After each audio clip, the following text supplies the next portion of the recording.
The AeroPress is advice that many coffee folk have come to know and love. From camping to flights, its versatility is amongst the many things people love about it. I didn't think it could get any better, but enter the AeroPress GO. Though it has been a long time since the device first hit the shelves of many cafes and stores, I think it's still a device worth checking out in 2025. Here's why. Hello and welcome to those that are checking out my channel for the first time. I hope you feel welcome, I hope you feel comfortable, and I hope that you learn about coffee and you don't feel judged, whatever level of coffee brewing skill, whatever you want to call it, that you're at. Today's video is about the AeroPress GO.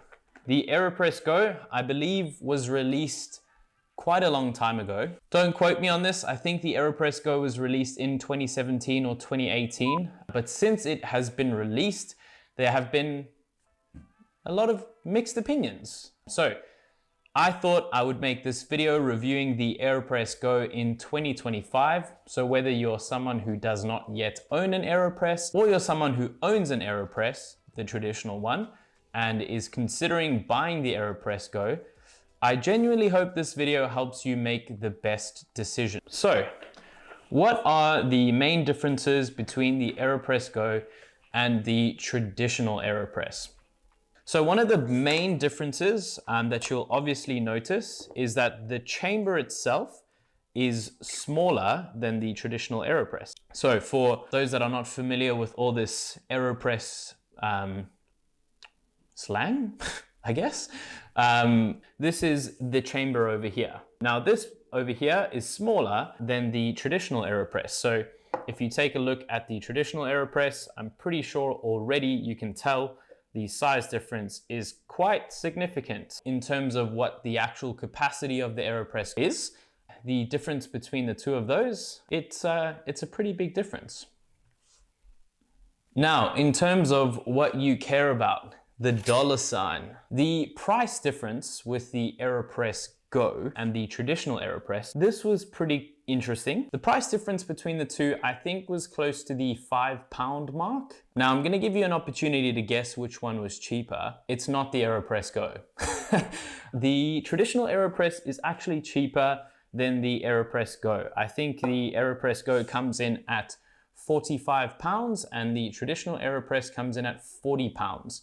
I will link to the product listings on Amazon in the description. I do not have any affiliate codes for you, so I am sorry for those that are looking for that. It is just a classic 0% discount if you purchase from those links. So my apologies, but those are the pricing differences between the two.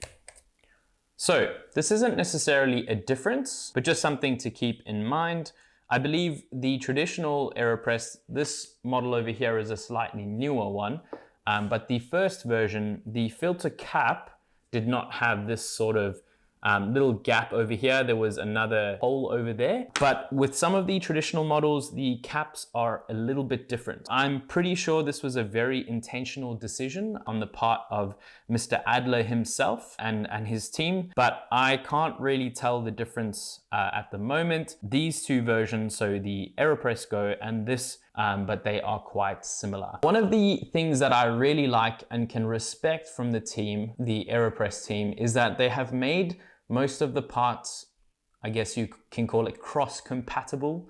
You will be able to use the filter cap from the traditional AeroPress in the AeroPress GO. Why this is super handy is because if you lose things like I do, you will not have to order replacements. The filter papers, for one, as well are all the same size because the filter cap is the same size. So that is something that we can really thank the team over at AeroPress for. The plunger itself from the AeroPress GO and traditional AeroPress, they are quite similar as well. There is something a little bit different about the plungers themselves from a few reviews online that I have read, and I can definitely tell there is a bit of a difference. The top of the plunger in the AeroPress GO is a little bit smoother, which I think makes pressing a little bit easier. There's less resistance with it. Recapping a few of the differences They're not really that many. The main one being the capacity of the chamber itself is slightly less. The parts are quite cross-compatible so far. One thing I do want to point out is obviously because the chamber itself in the AeroPress traditional is bigger, I do think there might be a bit of a difference in pressure. But for us folk that are just looking for a really good coffee whilst we travel, this difference isn't really noticed. The AeroPress GO still produces an incredible cup of coffee. Moving on, what I believe makes the AeroPress GO better than the traditional AeroPress. This might get a little bit controversial, so bear with me. I do believe that the AeroPress GO is better, and here is why. I believe that it is neatly packaged in this little cup. There's been a lot of those backlash on or necessity for this little cup, but I think this is a game changer when it comes to traveling. I think it makes taking this device around much easier. So that kind of begs the question, should I buy an AeroPress GO? The simple answer for me is yes. Look, if you're someone who is very happy with your traditional AeroPress and you don't find it inconvenient traveling with the AeroPress, then don't buy one. It will be a waste of money for you. If you're someone who is looking to save every inch of space when you travel because you travel on economy like me, or you're someone who works in an office and carting around or space in your bag is premium, then I would say, yeah, it's well worth it. And if you're someone who does not yet own an AeroPress, honestly, this might be ignorance talking, but I do not see a use case for the traditional AeroPress other than brewing more cups of coffee, which in all the years I've owned an AeroPress, I've only ever brewed for myself. Maybe I'm just a selfish guy. I don't know, you can judge that one. So some pretty important things to keep in mind with the AeroPress GO. These are potential disadvantages if you're someone who likes to look at the cup half empty. Due to its smaller design, it does make it harder fitting on larger cups, but you don't really need to do that because you have this very helpful cup that comes with it. So that's not really a problem.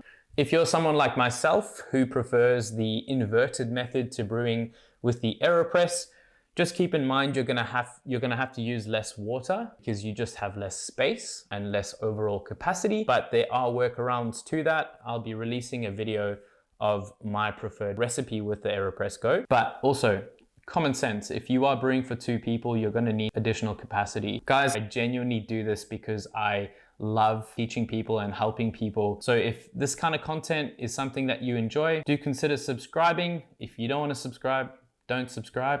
If you're someone who has a different opinion, please share your thoughts in a respectful way. Let's have a discussion. Thank you guys so much for watching these videos. It definitely encourages me to produce more content. And yeah, thanks again.